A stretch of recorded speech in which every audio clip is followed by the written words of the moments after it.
back to the channel. I got an interesting one here. Check out this Mercedes ML55, but it's more than an ML55 because I know this car.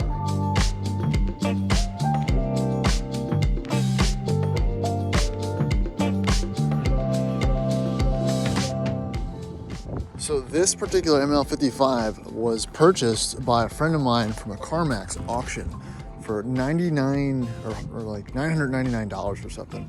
And if you buy something from CarMax, it has to pass state inspection before they can sell it to you. So he didn't take delivery of it because the headlights wouldn't work. And CarMax is the only one that can fix the stuff and do the state inspection and do the work on it to sell it to you. So therefore, you know, the bill of fixing these old 2001 or whatever Xeon headlights was just, you know, obviously way more than the truck was worth. So he passed on it and it kind of disappeared. But look, now here it is at CAP, our local salvage yard, for sale for $2,500 and obviously they can sell it as is. So this car probably bounced around through a bunch of used car lots. Looks like the windows don't roll up or down anymore, but this was, I think it had good work and stuff done to it. It was not great, but it wasn't terminal. I think it was running and driving and all that fun stuff. But I mean, come for full circle, I walk out here and the truck is just sitting at the scrapyard. Again, it's for sale as a whole vehicle. So again, lots of good bits and parts. Tires are dry rotted, hell of body damage, all that fun stuff. But it's you know, it's an M112 or whatever, the 5.4 Mercedes V8 with some AMG bits on it from Chicago, I believe. Salvage title. I remember seeing that on the Carfax. A little crusty under there, but you know, I'm sure you can get it for around $2 grand. But last time I saw it, it was running and driving. So interesting how stuff just doesn't die.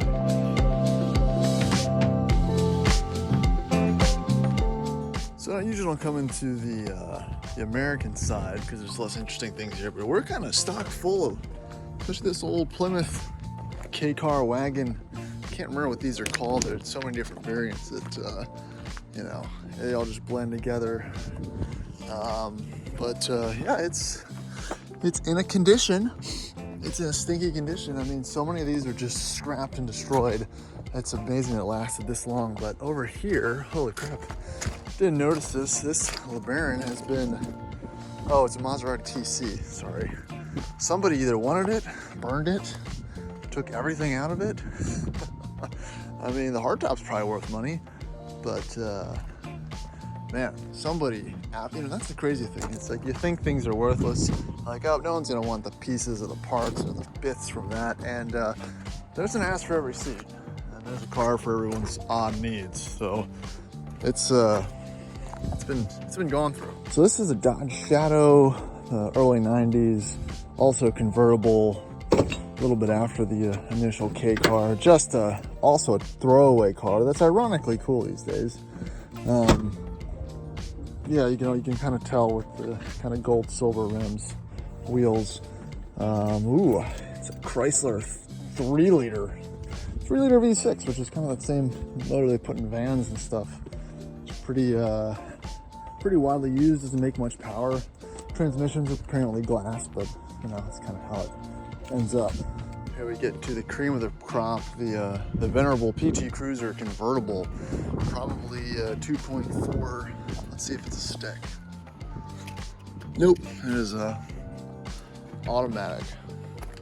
It's okay. This thing deserves to be here. Well, I try to stay away from the Euro stuff, but couldn't help but notice this early Mercedes SLC, probably 450. Someone's already stripped some of the useful bits off it. Even the door handles. Looks like it took a huge hit in the rear at some point, but yeah, man, this looks like it's been sitting for a while. Blue and silver, really not much else salvageable. I do see a phone. Oh, that's pretty neat. That's interesting. Floor mats. I'm sure there's something salvageable here for somebody, but she's dead. All right, now we're getting interesting. Old Audi A4 Avant wagon, probably a 2-liter. Let's see if it's Manuel edition. It is not a Manuel edition, but someone went to town taking it apart. I wonder if that's, a lot of these cars are mostly apart because they have to get to the gas tank and drain it before they put it in the yard. But some of them, it looks like they've been taken apart for an insurance assessment and then obviously totaled after the fact, but I'm surprised they even went that far with it. A couple of, matching white bugs. Coupe, convertible, one's a 98, one looks a little newer. What else we got here? Oh, well, an M45, which looks like it's meant the normal end for one of these. Kind of an underrated, interesting car, but just condemned by the owners, which usually just destroy them, and now they're drifty boy cars. Never really received much love. Kind of an awkward looking one. The first gens were much better looking, but neat nonetheless. I think 4.5 or something V8 made enough power to get you in trouble. Ooh. Check out this disaster. Looks like they tried to do a timing chain guide job and just kind of gave up, but it kind of gives you a bit of insight into what you did to deal with to do anything on the front of this engine. It has to just come out. It looks like someone used a little bit of Sawzall persuasion to make that happen, but old A8, nice color, not an S. We've got some wonderful items of clothing and stuff in there. Fuzzy steering wheel, you know, all the usuals. But yeah, that's a car that's totaled once you buy it. There's no one in the right mind that should buy a used one of these, unlike a Land Rover. I'm not even gonna go there. It's just they're not amazing.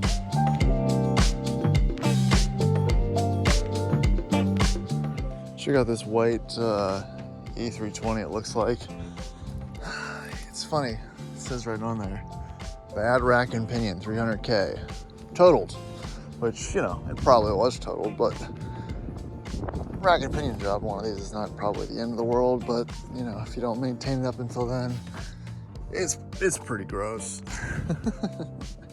Again, it's always the question of, you know, if you park any of your personal vehicles in a junkyard, how well would it blend in with everything else sitting here? And I think I'm at the point where, you know, my stuff would look almost worse than some of the cars that are sitting here. Probably a good way to get to a window regulator, I'm assuming. Yeah, just cut the whole door open, easy. Not really sure what you'd want from one of those. I think all crappy MGBs should be free. Let's check out this E34. Again, I'm just going for stuff that's interesting here. Automatic, pretty rough condition. My neighbor has one that looks like this, but it's 525. At least it's a 5-speed. I've asked him about it many times, said he'll never sell it. Also, the Toyota Tacoma, so you know those cars will outlive him. Let's go Celica GTS convertible. Hopefully this is a manual. Yeah, that is a manual. Fortunately, it's outside. There's no top on it. It's kind of how these things go. But this is an interesting little car. This body style of Celica never really did it for anybody except the rally boys, and I just think they kind of fell to the wayside. They didn't really ever become cool again either.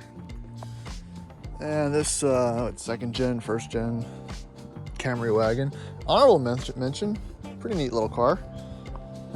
Had a buddy that jumped one of these on a farm, bent the frame immediately, but you know, actually that's on video. Check it out. Go back, look up my videos for the RVA Cheap Car Challenge. Another W123 diesel. It's pretty gross. It is green. Points for green. You lose points on everything else. And the poor Von and Pla. I pulled the seat backs out of this last time I was here because why not? Still here.